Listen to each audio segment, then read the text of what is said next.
Madam President, we are in day 27 of a government shutdown. 27 days where the government is shut down. And yet we're here, you're presiding, we have pages on the floor, there are people in the gallery, there are people coming and going. We've got Capitol Hill police that are in the area, and it just kind of feels like business as usual. We're going to have committee hearings this week. We're going to be voting on judges and some CRAs, and it just kind of feels like business as usual. And yet it is so not business as usual. We're pretending that everything is okay. We're pretending that people are not being impacted by this shutdown. I'm looking at the people that are here recording this, that will be working to process this vote. None of them are getting paid. The Capitol Hill police that I visit with on a daily basis, outside and inside, are not getting paid, and they share with me that, well, I still had to drive in. I've got a 40-minute drive to get here, so I've got to fill up my car. I have kids at home that are young kids, and so they go to child care. This is the Capitol Hill police officer saying, and he says, and so I still have to pay the child care provider, even though I have to come in and I'm not getting work, so my expenses are not going away. And yet every single one of them says, I'm not complaining. I'm not complaining. I've signed up for this. This is my mission, and I will be here. And they're proud to be here. But what is wrong is that their families are stressed. I was talking with one Capitol Hill police officer on Thursday of last week, and he says, every day I go home and my wife says, so, did they open it up? Are we going to be paid? And he said, and I tell her, nope, no progress today. And so we're starting to feel that, because people who would otherwise just be saying, I signed up for this, I'm not going to complain, I'm just going to do what I'm going to do. But we're starting to feel this in real time. And it's having an impact not only financially, but I fear from a mental health perspective. We had a call come in actually today. And this is a person who was calling from Fairbanks, and she says, it's getting chilly in Fairbanks. I woke up to a bill for heating oil of nearly $2,500. Normally, this wouldn't be that big of a problem for me, but I'm a federal employee. I love my job, but it's been very frustrating to have constant threats of shutdowns and rifts looming over my head. I work hard. I'm so tired of being labeled as one who's not working hard. I'd first like to propose that Congress doesn't get paid while we aren't getting paid, and maybe take fewer long weekends. Well, I would let her know that for many of us, I don't know about the occupant of the chair, but for many of us, we have deferred our pay. It's not right that our staffs should not get paid, and yet we get paid. But she raises a good point. She says, maybe we in Congress should take fewer long weekends. I think she's right. I think she's right. We left here Thursday afternoon. Members are just now coming back. We'll have our first vote here at 5:30. And in the meantime, people have done important stuff. We have important jobs. We go home. We do important things. And maybe we are able to carve out a little time to be with our families as well, and try to have some of that balance. But for some, they still had to come in this weekend Some of those Capitol Hill police officers still had to come in this weekend to keep this place moving. Some of the folks who are here to provide services to the building still had to come in this weekend, and they weren't getting paid. And so I think the suggestion about us maybe taking fewer long weekends is something not only that we should consider, but I'm going to challenge this body. I got a long commute home, folks. And I'm not begrudging that, but I don't think that we should be going home and just behaving as if this was another week in the United States Senate. Not when we have a government shutdown. There is so much that is coming at us like a freight train. Little kids are excited because Friday is going to be Halloween. Well, let me tell you, the scary costumes on Halloween night are not going to be the scariest things. It's going to be what is delivered, what's left on the doorstep the next morning, November 1st.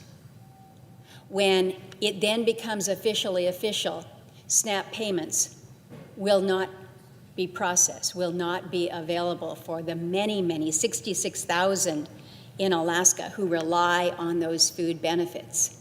The WIC payments to the women, infants, and children's, those too will be impacted. It is a reality for us that we are seeing an impact across our society in ways that are not only scary, but overwhelming for some. We had a pretty tough week and a half with a major disaster. Thank you to the president for declaring that presidential disaster following ex-typhoon Halong. But I can tell you that those who are reliant on SNAP benefits are increasingly stressed because of what they have just gone through with displacement within their homes. And now it's across the whole state. And our food banks are stressed. We were stressed going into the beginning of winter already. We keep in close touch with our food banks. But what I'm hearing is that we are already seeing the lines at the food bank growing longer. And what is hard to see is to know how many military families are part of those lines now. Madam President, this is simply not right. Now, we may or may not have what we call rifle shot votes this week that will. Maybe we will take up again the bill that would pay all the federal workers. Maybe there will be a way that the military, who has been paid up until the end of this month, that we will be able to make that next pay increment. I certainly hope so. And not just our military, but our U.S. Coast Guard and those that are in law enforcement. Maybe there's going to be a vote that would allow us to pay our U.S. Capitol Police. I've signed on to that bipartisan measure. Maybe there's going to be a vote for us to pay out the SNAP benefits. I've signed on to that legislation as well.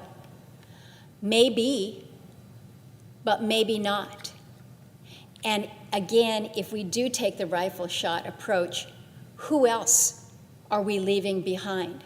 What have we done for the men and women who are making sure that when we go through those airports, you've gone through the TSA, what have we done to make sure that our air traffic controllers that are keeping us safe in the skies, that their wives aren't yelling at them at the end of a long, stressful day and saying, when is this going to end?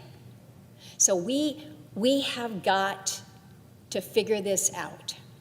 And I know that we have our positions. And if people don't know what the Republican positions are and the Democrat positions are, they haven't been listening to this discussion for the past 27 days. We know what it is. We have got to come together, which means we've got to talk to one another. And it can't be about Republicans winning and Democrats losing, or Democrats winning and Republicans losing, because right now,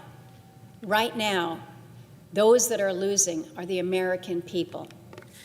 Those who are calling us up and saying, Social Security hasn't released her survivor's benefits after her husband's death. The inquiry is placed on hold. Sorry, you're just going to have to wait.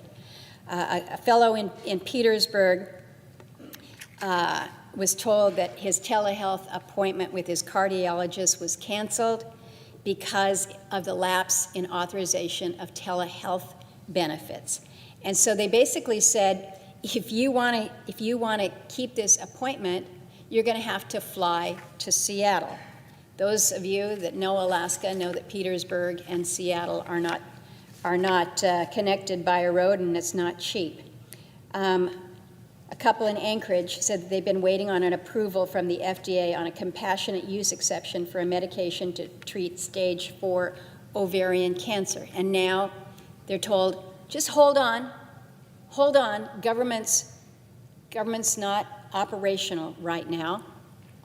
We have a lot in our maritime community, and in order for them to be lawfully out on the water, they need to have license renewed through the new merchant mariner credentialing. That's on hold.